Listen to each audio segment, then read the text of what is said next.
भक्तों, साल की सबसे खास और चमत्कारिक एकादशी उत्पन्ना एकादशी को कहा जाता है।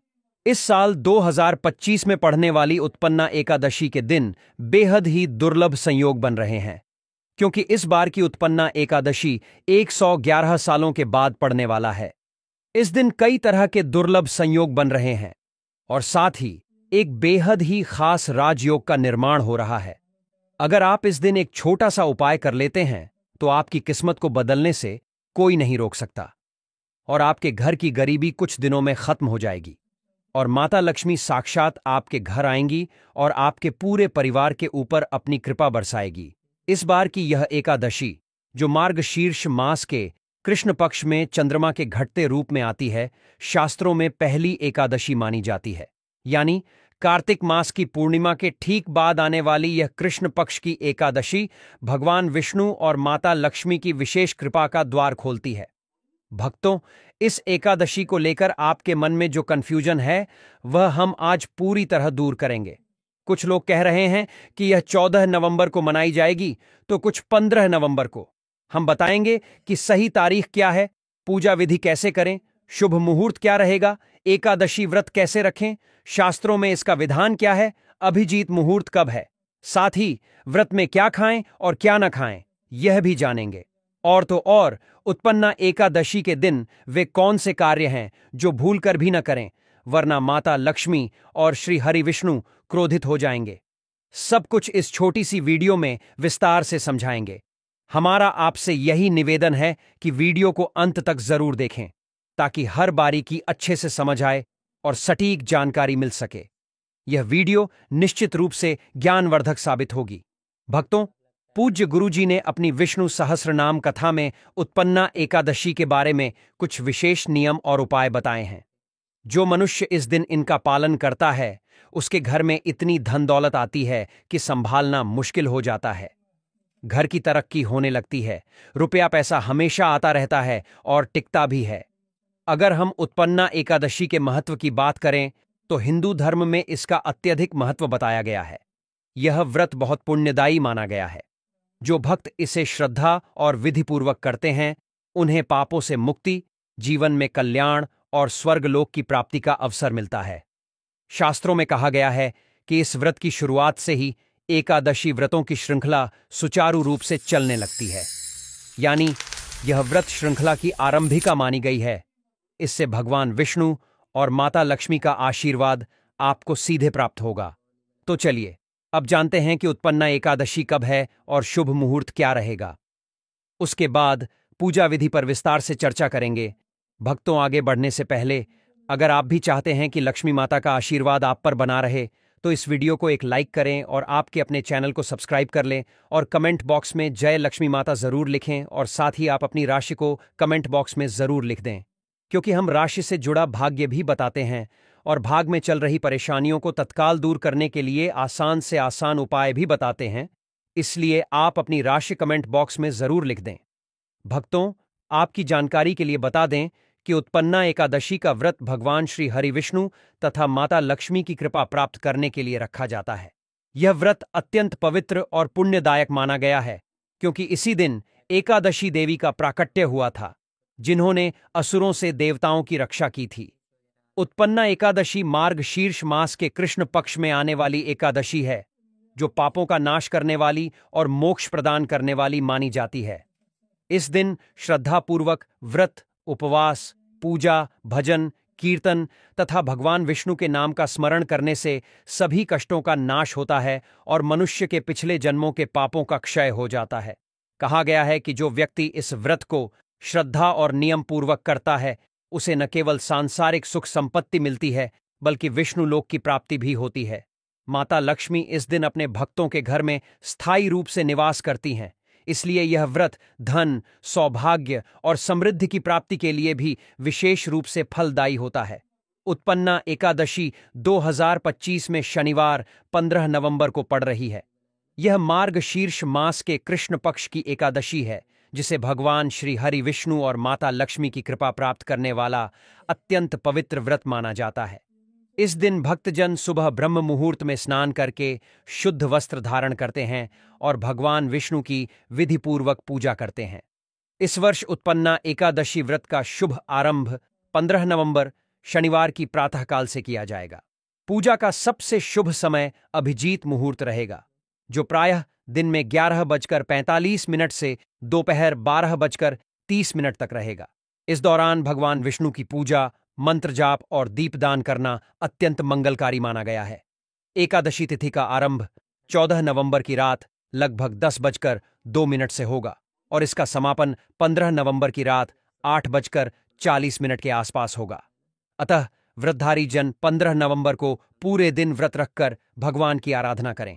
व्रत का पारण यानी व्रत खोलना द्वादशी तिथि अर्थात 16 नवंबर 2025 रविवार की प्रातः 6:40 से लेकर 8:50 तक के बीच शुभ माना गया है।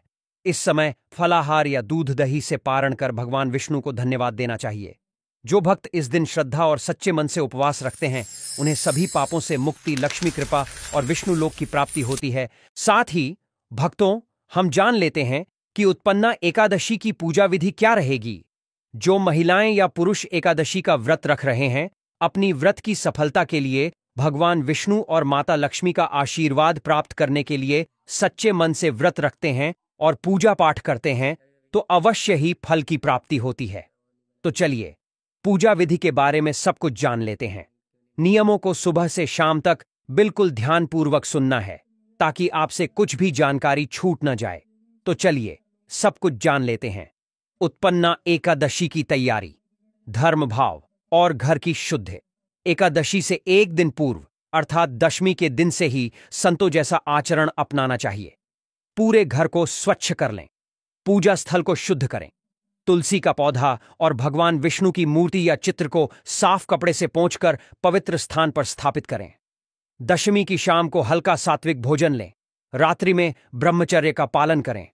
अनावश्यक वार्तालाप, लड़ाई झगड़ा और निंदनीय बातें त्याग दें। मन में यह दृढ़ संकल्प कर लें, मैं पूर्ण श्रद्धा और नियम के साथ उत्पन्ना एकादशी व्रत करूंगी। मैं पाप त्याग कर केवल भगवत भक्ति में लीन रहूंगी। संकल्प करते समय हाथ जोड़कर मौन होकर और अपने अंदर की शुद्धता का संकल्प दोहराइए। इस तैयारी से ही व्रत का आध्यात्मिक आधार बनता है। जब मन शुद्ध होगा तो पूजा का फल स्वतः अधिक प्राप्त होगा। सूर्योदय से पूर्व ब्रह्म मुहूर्त में उठकर स्नान करें। यदि संभव हो तो तुलसी या गंगा जल मिलाकर स्नान करना अति शुभ माना गया है। स्नान के बाद स्वच्छ पीले या हल्के वस्त्र धारण करें, क्योंकि पीला रंग विष्णु लक्ष्मी को प्रिय है और सात्विकता का प्रतीक है। पूजा स्थल पर थोड़ी मिट्टी से ऊंचा आसन बिछाकर उस पर भगवान विष्णु की प्रतिमा या चित्र और तुलसी का पल्लव रखें। पहले हाथ पैर धोकर और थोड़ी शुद्ध जल से पूजा स्थल को छिड़ककर दीप प्रज्वलित करें। पूजा की शुरुआत सरलता से आचमन और प्रणाम से करें। ओम केशवाय नमः, ओम माधवाय नमः, ओम नारायणाय नमः। यह वह अनुष्ठान है जो मन को स्थिर कर भगवान के स्मरण की ओर मोड़ता है। अब श्रद्धा से 11, 21 या 108 बार ओम नमो भगवते वासुदेवाय का जाप करें। यह मंत्र विष्णु को आराध्य बनाता है और समस्त कृत्यों में आशीर्वाद का स्रोत है। पूजा चरण का विस्तृत विधि विधान इस प्रकार करें। प्रथम चरण में भगवान को जल अर्पित करें। उपर्युक्त जल में थोड़ा चंदन मिला लें। फिर चंदन तिलक लगाकर अक्षत चावल से नयनाभिराम पूजा करें। उसके बाद पुष्प, गंध, दीप, धूप, नैवेद्य में फल, नारियल और पंचामृत, दूध, दही, घी, शहद, शक्कर अर्पित करें। तुलसी का प्रत्येक पत्ता गुरुत्वपूर्वक समर्पित करें और कहें, तुलसी दलम श्री हरये नमः। तुलसी का विशेष महत्व है। बिना तुलसी अर्पण के विष्णु की आराधना अधूरी मानी जाती है। तुलसी से किए गए भोग और पूजा से माता लक्ष्मी की कृपा भी अधिक होती है। पूजा करते समय विष्णु सहस्रनाम अथवा विष्णु चालीसा का पाठ करें। यदि सहस्रनाम का जाप कठिन लगे तो कम से कम 11 या 21 बार एयुएम विष्णवे नमः का उच्चारण अवश्य करें। यदि आप कथा का समावेश कर रहे हैं तो उत्पन्ना एकादशी की कथा का संपूर्ण वाचन या श्रवण श्रद्धा भरे मन से करवाइए। कथा सुनने से मन में भक्ति प्रस्फुटित होती है और व्रत को आध्यात्मिक धारा प्राप्त होती है। दिन के मध्य में व्रत का पालन करते हुए मन को संयमित रखें। किसी भी प्रकार के अनाज, कुछ परंपराओं में अनाज, दाल और चावल से परहेज किया जाता है। मांस, मछली, अंडा, प्याज, लहसुन और मदिरा का त्याग अनिवार्य रखिए।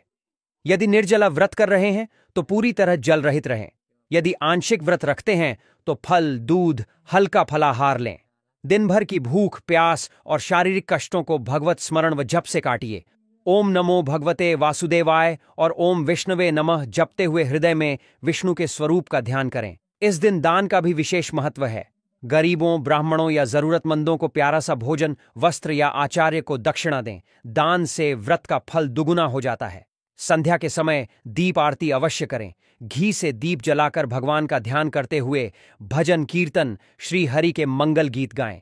आरती करते समय उच्चारित मंत्रों में ओम नमो भगवते वासुदेवाय के साथ साथ माता लक्ष्मी की आराधना हेतु ओम श्री ह्रीं क्लीं श्री सिद्ध लक्ष्म्यै नमः का स्मरण करें। आरती के बाद हाथ जोड़कर मन से प्रार्थना करें, हे श्री हरि, हे माता लक्ष्मी, मेरी यह श्रद्धा स्वीकार करिए। मेरे घर को आप दोनों के आशीर्वाद और संपन्नता से परिपूर्ण कर दीजिए। रात में संभव हो तो भजन कीर्तन या ध्यान समाधि के साथ ही विश्राम करें। पर ध्यान रहे कि रात्रि में भी अशुद्ध विचार व अनुचित बोलचाल से बचना है। द्वादशी के दिन पारण, व्रत खोलना बड़ी सावधानी से और शुद्ध मुहूर्त में करें। पारण से पूर्व प्रातः उठकर भगवान को जल, पुष्प और दीप अर्पित करें। फिर तुलसी अर्पण और प्रसाद ग्रहण करके ही भोजन आरंभ करें। पारण में हल्का सा सात्विक आहार ग्रहण करें। फल, दूध, दही, हलवा अथवा फलाहार व मिष्ठान। अनाज अथवा भारी भोजन का सेवन तब तक टालें जब तक पारण का उचित मुहूर्त न आ जाए। पारण का समय अपने पंचांग के अनुसार ग्रहण करिए और यदि पारण के समय ब्राह्मण या जरूरतमंद किसी के समक्ष दान दे सकें तो उस दान से व्रत पूर्णता को प्राप्त होगा। पारण करते समय श्री हरि का स्मरण करते हुए धन्यवाद प्रकट करिए। धन्यवाद श्री हरि, आपने मुझे यह संयम और भक्ति का अवसर दिया। अंत में व्रत के नियमों और उपदेशों का सार यह है कि उत्पन्ना एकादशी का व्रत केवल भूख त्याग का नाम नहीं, यह आत्मा की शुद्धि, मन का संयम और ईश्वर समर्पण का मार्ग है। इस व्रत का उद्देश्य हमारे अंदर के लोभ, क्रोध, अहंकार और अधर्म को मिटाकर प्रेम, करुणा और सच्चे जीवन मूल्यों को जन्म देना है। जो भक्त सच्चे मन से निष्ठा और नियम के साथ इस व्रत को करता है, भगवान विष्णु और माता लक्ष्मी की दृढ़ कृपा प्राप्त कर धर्म, अर्थ और काम तीनों में सिद्धि पाते हैं।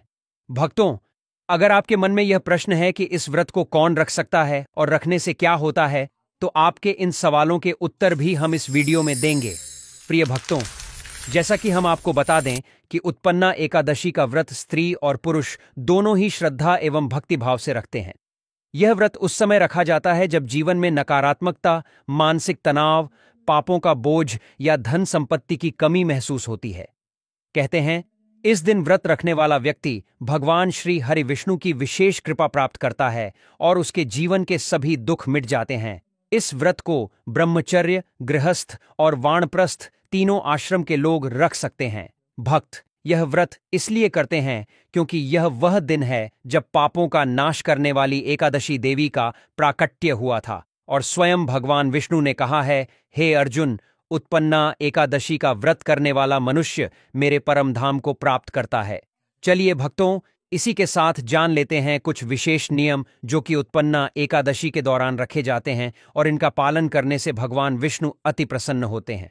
उत्पन्ना एकादशी का व्रत बहुत पवित्र होता है, अतः व्रत के दिन मन, वचन और कर्म से पूर्ण शुद्धता आवश्यक है। व्रत से एक दिन पूर्व यानी दशमी तिथि की रात को सात्विक भोजन करें और अधिक से अधिक भगवान का स्मरण करें। एकादशी के दिन सूर्योदय से पहले स्नान कर पीले वस्त्र पहनें। घर के पूजा स्थल को गंगा जल से शुद्ध करें। फिर भगवान श्री हरि विष्णु का ध्यान करें और संकल्प लें, मैं भगवान विष्णु की कृपा के लिए पापों के शमन और मोक्ष प्राप्ति हेतु उत्पन्ना एकादशी का व्रत रखती हूं। व्रत के दिन भर मौन रहना, कथा पाठ करना, हरिनाम जपना और भोजन का त्याग करना श्रेष्ठ माना गया है। यदि पूर्ण उपवास न कर सकें तो केवल फल, दूध या जल ग्रहण करें। व्रत पूज्य गुरुजी ने उत्पन्ना एकादशी व्रत में कुछ ऐसी वर्जित वस्तुओं के बारे में बताया है जिनका सेवन भूलकर भी नहीं करना चाहिए, अन्यथा घर में कंगाली आ जाती है। तो वह कौन सी वर्जित वस्तु है, उनके बारे में भी हम आपको बता देते हैं। भक्तों, शास्त्रों में कहा गया है कि व्रत में संयम ही पूजा का सार है, इसलिए एकादशी के दिन निम्न वस्तुओं और कर्मों का त्याग अवश्य करें। अनाज, दाल, चावल, गेहूं, मांस, लहसुन, प्याज, बैंगन, मसूर, चना, सूखी फलियां और शराब जैसी चीजें पूर्ण रूप से वर्जित हैं। एकादशी के दिन झूठ बोलना, क्रोध करना, चुगली करना, दूसरों का अपमान करना या किसी जीव को कष्ट देना, यह सभी कर्म व्रत का पुण्य नष्ट कर देते हैं। पति पत्नी को इस दिन संपूर्ण ब्रह्मचर्य का पालन करना चाहिए। देर तक सोना या दिन में झपकी लेना भी वर्जित है। इसी के साथ जान लेते हैं व्रत में क्या सेवन करना चाहिए।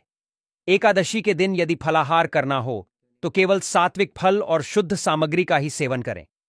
फल, केला, सेब, अमरूद, नारियल, खजूर या मौसमी फल। पेय पदार्थ, दूध, दही, नींबू जल, नारियल जल या गंगा जल मिश्रित जल। अन्य सामग्री, साबूदाना, सिंघाड़े का आटा, राजगिरा, आलू, कुत्तू का आटा, सेंधा नमक का प्रयोग कर उपवास भोजन बना सकते हैं। इस दिन कोई भी अन्न, दाल या मसालेदार भोजन न करें। भोजन से पहले भगवान को भोग लगाकर प्रसाद रूप में ग्रहण करें। भक्तों, जब सृष्टि की रचना के आरंभिक समय में अधर्म, पाप और अराजकता का अंधकार पृथ्वी पर फैलने लगा था, तब देवताओं ने भगवान श्री हरि विष्णु से प्रार्थना की, हे प्रभु, पापों से ग्रस्त मानवता को कैसे मुक्ति मिले? लोग भोग और मोह में डूबे हैं, उन्हें धर्म और भक्ति का मार्ग कौन दिखाए? तब भगवान श्री हरि विष्णु ने अपने तेज से एकादशी देवी का उत्पन्न किया। यही कारण है कि इस दिन को उत्पन्ना एकादशी कहा जाता है, यानी वह एकादशी जिसने जन्म लिया, उत्पन्न हुई। एकादशी देवी का जन्म भगवान विष्णु के शरीर से हुआ था। वह धर्म की पुत्री और पापों की संहारक कही गई है। भगवान विष्णु ने कहा, हे देवी, तुम मेरे भक्तों के पापों का नाश करोगी और जो तुम्हारे दिन मेरा स्मरण करेगा उसका उद्धार होगा। इसलिए भक्तों, उत्पन्ना एकादशी का व्रत रखने का मुख्य कारण यह है कि इस दिन पापों का नाश होता है, आत्मा पवित्र होती है और मनुष्य को पुनर्जन्म के चक्र से मुक्ति मिलती है। व्रत के पीछे का भाव और आध्यात्मिक उद्देश्य उत्पन्ना एकादशी का व्रत केवल उपवास नहीं है, यह आत्मसंयम, साधना और भक्ति का पर्व है। इस व्रत के पीछे यह गहन भाव है कि जब मनुष्य अपने इंद्रियों, वाणी और विचारों पर नियंत्रण रखता है, तब उसके भीतर छिपा दिव्य तेज प्रकट होता है। इसलिए एकादशी व्रत का अर्थ केवल भोजन त्यागना नहीं, बल्कि पाप, क्रोध, लोभ, द्वेष और अहंकार का त्याग करना है। इस दिन व्रत रखने से व्यक्ति के पूर्वजों को तृप्ति मिलती है, देवता प्रसन्न होते हैं और स्वयं भगवान विष्णु भक्त के जीवन में प्रवेश कर लेते हैं। शास्त्रों में कहा गया है, एकादशी व्रत सर्वश्रेष्ठ है। यह सभी तीर्थों से बढ़कर और यज्ञों से भी श्रेष्ठ है। इसीलिए इस दिन भूलकर भी व्रतधारी को कुछ विशेष गलतियां हैं जिन्हें करने से बचना चाहिए, अन्यथा व्रत का कोई फल प्राप्त नहीं होता, उल्टा पाप लग जाता है। तो चलिए भक्तों, जान लेते हैं उन गलतियों के बारे में जो कि भूलकर भी एकादशी व्रत के दौरान नहीं करना है। भक्तों, अब आप अत्यंत ध्यानपूर्वक सुनिए, क्योंकि यह बात उतनी ही गूढ़ और महत्वपूर्ण है जितनी स्वयं व्रत की। उत्पन्ना एकादशी का व्रत जितना पुण्यदायक है, उतना ही संवेदनशील भी, क्योंकि यदि इस पवित्र व्रत के दौरान कुछ गलतियां अनजाने में भी हो जाएं, तो व्रत का संपूर्ण फल नष्ट हो जाता है और पुण्य की जगह पाप लग जाता है। शास्त्रों में कहा गया है कि अशुद्ध आचरण से किया गया व्रत बिना तेल के दीपक की तरह है, जो जलता तो है पर प्रकाश नहीं देता। इसलिए हे धर्म प्रियजनों, उत्पन्ना एकादशी के दिन निम्न भूलें भूल कर भी न करें। सबसे पहली भूल होती है मन की अशुद्धि। व्रत केवल शरीर का उपवास नहीं, बल्कि मन का भी उपवास है। इस दिन क्रोध, ईर्ष्या, लोभ, छलकपट, चुगली और दूसरों की निंदा से स्वयं को पूर्णतः दूर रखें। जो व्यक्ति एकादशी का व्रत रखकर भी दूसरों का अपमान करता है, वह स्वयं के व्रत को कलंकित करता है। दूसरी बड़ी भूल है अन्न का सेवन करना। एकादशी के दिन अनाज, दाल, चावल, गेहूं, बैंगन, मांस, प्याज, लहसुन और शराब जैसी वस्तुओं का सेवन तो क्या, उनका स्पर्श तक नहीं करना चाहिए। जो व्यक्ति इन वस्तुओं का सेवन करता है, वह अनजाने में व्रत को भंग कर देता है। तीसरी भूल होती है अविनीत व्यवहार और असंयम। इस दिन पति पत्नी दोनों को ब्रह्मचर्य का पालन करना चाहिए, क्योंकि यह व्रत आत्मिक शुद्धि का दिन है। चौथी गलती होती है आलस्य और निद्रा। इस दिन देर तक सोना या दिन में झपकी लेना भी वर्जित माना गया है। कहा गया है, एकादशी के दिन जो सूर्योदय के बाद सोता है, उसके व्रत का आधा पुण्य नष्ट हो जाता है। अतः इस दिन ब्रह्म मुहूर्त में उठकर स्नान, जप और ध्यान करें। पांचवी भूल है तुलसी और पूजा सामग्री का अपमान। इस दिन तुलसी का पौधा भगवान विष्णु का स्वरूप माना गया है, अतः तुलसी को तोड़ना उसके नीचे झाड़ू लगाना या उसकी उपेक्षा करना गंभीर दोष माना जाता है। साथ ही दीपक को बुझाना या बिना भक्तिभाव के पूजा करना भी गलत है। छठी भूल होती है दान और सेवा से विमुख रहना। इस दिन यदि ब्राह्मण, गरीब या जरूरतमंद को भोजन या वस्त्र दान न किया जाए तो व्रत अधूरा रहता है। और सबसे बड़ी भूल होती है व्रत को केवल औपचारिकता समझना। हे भक्तों, यह दिन केवल व्रत रखने या भूखे रहने का नहीं, बल्कि अपने भीतर की नकारात्मकता को जलाने का दिन है। इसलिए इस दिन केवल शरीर नहीं, बल्कि मन, वाणी और आत्मा को भी संयमित रखें। पूरे दिन भगवान श्री हरि विष्णु का स्मरण करते रहे। ओम नमो भगवते वासुदेवाय का जप करें और सेवा भाव से दिन व्यतीत करें। तभी यह व्रत आपको उसके वास्तविक फल अर्थात पापों से मुक्ति, समृद्धि और विष्णु लोक की प्राप्ति प्रदान करेगा। अतः याद रखिए, व्रत केवल भूख का नहीं, बल्कि भक्ति और शुद्धता का संकल्प है। जो मनुष्य श्रद्धा, संयम और सत्कर्म के साथ उत्पन्ना एकादशी का पालन करता है, उसके जीवन में कभी अंधकार नहीं रहता, क्योंकि उसके भीतर स्वयं भगवान विष्णु का प्रकाश जाग उठता है। भक्तों, अब अंत में हम बात करेंगे आने वाली अभिषेक एकादशी की, जो उत्पन्ना एकादशी के समान ही अत्यंत पुण्यदायक और मोक्ष प्रदान करने वाली मानी गई है। यह एकादशी मार्गशीर्ष या पौष मास में आती है और इस दिन भगवान श्री हरि विष्णु का जल, दूध, शहद, घी, दही और गंगा जल से महाभिषेक किया जाता है। इसीलिए इसका नाम अभिषेक एकादशी पड़ा। शास्त्रों में वर्णन मिलता है कि जो व्यक्ति इस एकादशी पर प्रभु विष्णु का अभिषेक करता है, उसके जीवन के समस्त पाप, दुख और क्लेश उसी क्षण जलकर भस्म हो जाते हैं। इस दिन का व्रत रखने से मनुष्य को जन्म जन्मांतर के कष्टों से मुक्ति मिलती है, दरिद्रता समाप्त होती है और घर में धन, सुख और शांति का वास होता है। भगवान विष्णु की कृपा से घर में कभी कोई नकारात्मक शक्ति प्रवेश नहीं करती। भक्तजन इस दिन पूर्ण श्रद्धा के साथ ओम नमो नारायणाय और ओम नमो भगवते वासुदेवाय मंत्रों का जाप करते हुए जल, तुलसी और पंचामृत से प्रभु का अभिषेक करें। भक्तों, ये तमाम जानकारी जन रुचि को ध्यान में रखकर दी जा रही है। वास्तुशास्त्र के उपाय को अपनी आस्था और विश्वास पर आजमाएं। हमारा चैनल इस वीडियो के द्वारा किसी भी प्रकार का कोई दावा नहीं करता है। आज की यह जानकारी अगर आपको पसंद आई हो तो इस वीडियो को एक लाइक करके आपके अपने चैनल को सब्सक्राइब कर लें और बेल नोटिफिकेशन को ऑन पर सेट जरूर करें। जय श्री राम।